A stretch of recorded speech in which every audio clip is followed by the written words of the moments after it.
quote, investigation did not establish that members of the Trump campaign conspired or coordinated with the Russian government in its election interference activities. But the special counsel found no evidence that any American, including anyone associated with the Trump campaign, conspired or coordinated with the Russian government or the IRA in this illegal scheme. In other words, there was no evidence of the Trump campaign collusion with the Russian government's hacking. That the evidence developed by the special counsel is not sufficient to establish that the president committed an obstruction of justice offense. All right, so there you have almost a complete vindication of the President of the United States by the Attorney General of the United States. He says, and we still haven't seen this nearly 400-page redacted report, and he says there are limited redactions. Why did the Attorney General do this? I started off believing that Bill Barr was a principled institutionalist, and I've said that many times in many places. And over the past several weeks, sadly, I've seen data coming over the transom to suggest that he is not what I thought him to be.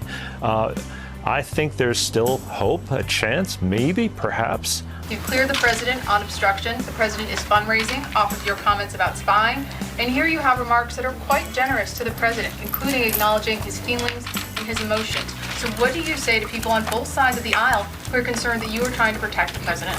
Well, actually, the statements about his sincere beliefs are recognized in the report, that there was substantial evidence for that. So I'm not sure what your basis is for saying that I am being generous to the president. I mean, did they just happen to pick a guy who just happened to have so much free time that he just happened to write a 19-page memo saying that a president couldn't obstruct justice, and that Robert Mueller, who you described, I'm sure accurately, as his friend, should never, ever be able to query the president on the topic of obstruction? I mean, it just puts in place, and there will be a strong wave of trying to bully the press, saying it's over, no collusion, no obstruction. Really? Then why did all that happen today? Why have we heard from Barr 5 times? If the Mueller report is so awesome for Donald Trump, we have now heard from someone who is a human shield of Mueller's findings 5 times.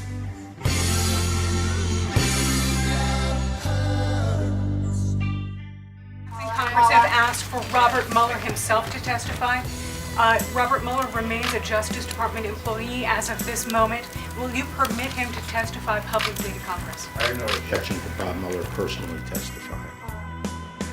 But no American, whether anyone involved in the Trump campaign or outside of the Trump campaign, illegally did anything to help the Russians. It was much more ringing in its endorsement of the president's conduct than even the press conference several weeks ago. Seemed to be generous to the president. He repeated this very specific phrase, no collusion, several times.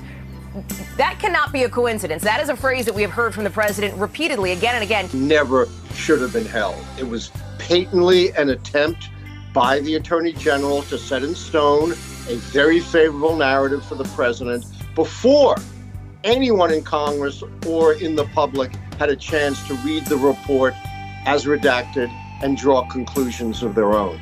Secondly, this was not an impartial legal analysis. This was a blatantly political defense of the president.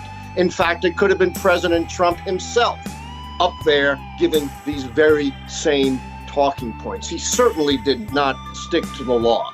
I can't imagine something more demoralizing for the prosecutors at the Justice Department today than to have this Attorney General make excuse after excuse for what happened. What are you going to do tomorrow? I don't know. What are you going to do tomorrow? I was thinking about maybe taking the morning off and going fishing. That does it for us tonight. We will see you again tomorrow. I can't even say when.